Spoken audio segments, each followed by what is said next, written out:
ನಗು ನಗುತ್ತಾ ಇರುವೆ ರಾಘವೇಂದ್ರ ಪ್ರಭುವೇ, ನಮ್ಮ ಜೊತೆ ನೀವು ಇದ್ದೀರಾ ಎಂಬ ಧೈರ್ಯದಿಂದ ಎಲ್ಲರಿಗೂ ರಾಯರು ಆಶೀರ್ವದಿಸಲಿ. ಹಾಯ್ ಎಲ್ರಿಗೂ, ಇದು ಗುರುವಾರದ ಒಂದು ಪುಟ್ಟ ಮಿನಿ ವ್ಲಾಗ್ ಆಗಿರುತ್ತೆ. ಇವತ್ತು ರಾಯರ ವಾರ ಆಗಿರೋದ್ರಿಂದ ನಾವು ನಮ್ಮ ಮನೆ ಹತ್ರ ಇರುವ ಒಂದು ಹೊನ್ನಾವ ಶ್ರೀ ರಾಘವೇಂದ್ರ ಸ್ವಾಮಿ ದೇವಸ್ಥಾನಕ್ಕೆ ಹೋಗ್ತಾ ಇದ್ದೀವಿ.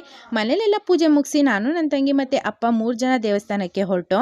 ನಮ್ಮ ಮನೆಯಿಂದ ದೇವಸ್ಥಾನಕ್ಕೆ 5ರಿಂದ 10 ನಿಮಿಷ ಆಗೋದು. ಕೊನೆಗೆ ದೇವಸ್ಥಾನ ಹತ್ರ ಬಂದು ಗಾಡಿ ಪಾರ್ಕ್ ಮಾಡಿ ಕೈಕಾಲನ್ನ ತೊಳ್ಕೊಂಡು ಹೊಳಕ್ಕೆ ಹೋದೋ. ಇವತ್ತು ರಾಯರ ವಾರ ಆಗಿರೋದ್ರಿಂದ ತುಂಬ ಜನ ಇದ್ದರು. ಈ ದೇವಸ್ಥಾನದ ವಿಶೇಷತೆ ಏನಂದರೆ, ನಮಗೆ ಏನೇ ಕಷ್ಟ ಇದ್ದರೂ ಒಂದು ಕಾಯಿಯ ಮುಖಾಂತರ ನಮ್ಮ ಬೇಡಿಕೆಗಳನ್ನು ಈಡೇರಿಸುವುದು ಒಂದು ರಾಯರ ಪವಾಡವಾಗಿದೆ.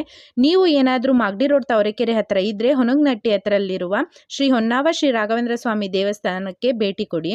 ಹಾಗೆ ದರ್ಶನ ಮಾಡಿಕೊಂಡು ಪ್ರದಕ್ಷಿಣೆ ಹಾಕಿ ದೇವಸ್ಥಾನದಲ್ಲಿ ನಾವೇ ಪ್ರಸಾದನ ಹಾಕ್ಕೊಂಡು ತಿನ್ನಬೇಕು. ಹಾಗಾಗಿ ನಾವೇ ಹಾಕೊಂಡು ಪ್ರಸಾದ ತಿಂದು ಕೊನೆಗೆ ಮತ್ತೆ ಮನೆಗೆ ಹೊರಟು. ಈ ಫುಲ್ ವಿಡಿಯೋ ಬೇಕಂದ್ರೆ ಕಮೆಂಟ್ ಮಾಡಿ. ನಾನು